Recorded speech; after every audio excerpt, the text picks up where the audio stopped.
আসসালামু আলাইকুম। দেশ বিদেশ টিভি থেকে হুসেন বলছি। আমার চ্যানেলে সবাইকে স্বাগত।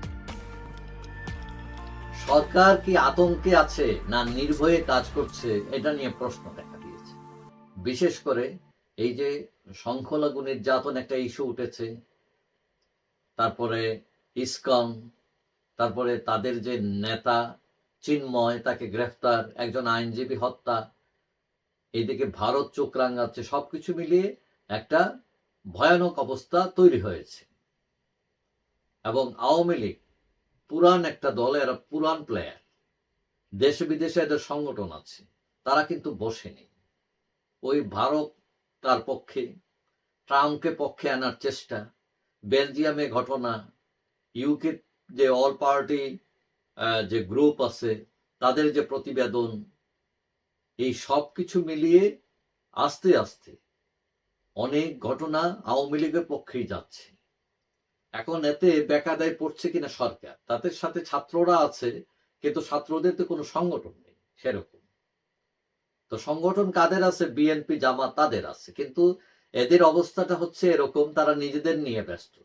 সরকারকে প্রটেক্ট করার জন্য বা সরকারকে সহযোগিতা করার জন্য মানে এরা শুধু মুখেই বলে, মানে উপরে উপরে। সুতরাং এক বেসিক্যালি ইউনিট সরকার একাই, এবং তারা কোনো রাজনৈতিক সরকার নয়, তাদের পিছনে কোনো রাজনৈতিক দল নেই। সুতরাং তাদের কোমর অনেকটা শক্ত নয়।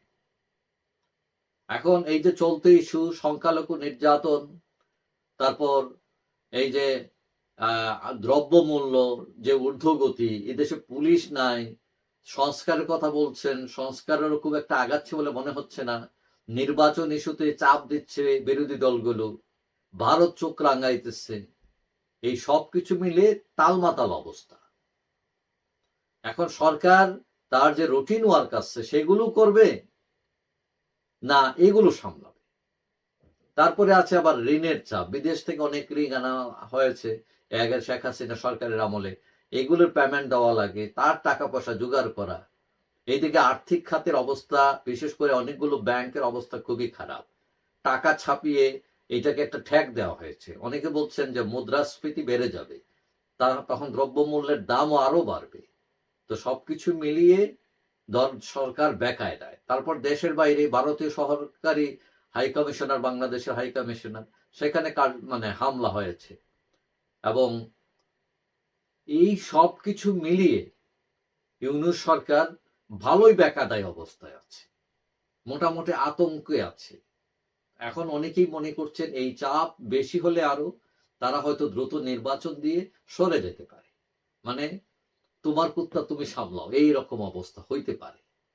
আবার তাদের এটাও ভয় আছে যে আওয়ামী লীগ আবার কোন গুটি চাল দেয়। তো অনেকে মনে করছেন এই অবস্থায় সরকারের সফলতার সম্ভাবনা 50%, আবার ব্যর্থতার সম্ভাবনাও 50%। তো এখন এইটা তারা ট্যাকেল দিয়ে উঠতে পারে কিনা, অনেকেই আশা করছেন যে ডক্টর ইউনূস রাজনীতিবিদ না হলেও তার রয়েছে বিরাট একটা লবি বিভিন্ন দেশে দেশে, এবং তিনি হয়তো বড় বড় রাষ্ট্রগুলোকে, বিশেষ করে আমেরিকাকে বুঝিয়ে তার লাইনে আনতে পারবেন। যদিও আওয়ামী লীগ আশা করে আছে ট্রাম্প এসে কিছু করবেন, কিন্তু এই ক্ষেত্রে অনেকেই মনে করছেন খুব একটা কিছু হবে না। কারণ ট্রাম্প ক্ষমতায় এসে ওইদিকে প্যালেস্টাইন সামলাবেন না ইউক্রেন সামলাবেন না তার দেশের অর্থনীতি সামলাবেন, এগুলো নিয়ে খুব একটা মাথা ব্যথা তার থাকার কথা নয়। বড়জোর একটা স্টেটমেন্ট দিয়ে গরম করতে পারেন পরিবেশ, এইটুকু। তো যাই হোক, সরকার চাপে আছে এটা শিওর। হ্যাঁ, কিছুটা আতঙ্কেও আছে, তবে এইটা কাটিয়ে উঠবে বলে অনেকেই মনে করছেন।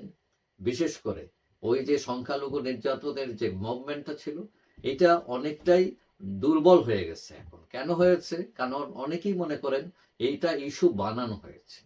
কারণ প্র্যাকটিক্যাল অবস্থা যেটা, যে দুই চারটা ঘটনা যে ঘটে নাই, নির্যাতন দুই চারটা যে হয় নাই এমন না, কিন্তু এগুলো হচ্ছে বিচ্ছিন্ন ঘটনা। কিন্তু এটাকে মূল ইস্যু করার মতো প্রতিপাদ্য, বিশেষ করে এই যে রাষ্ট্রদূতদের মিটিং হলো গতকালকে সোমবারে, এবং সেখানে কারণ রাষ্ট্রদূতরাও এই দেশে থাকেন এবং তারা তো পরিস্থিতি দেখতেছেন।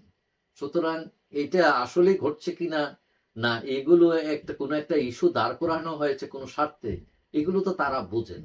এবং সেটা গতকাল যারা মিটিং এ ছিলেন তারা বলছেন যে সরকার যে ব্যাখ্যা দিয়েছে তারা স্যাটিসফাইড। তো যাই হোক, সবাই ভালো থাকবেন। আশা করি দেখা হবে অন্য কোনো ভিডিওতে ইনশাআল্লাহ। আল্লাহ হাফেজ।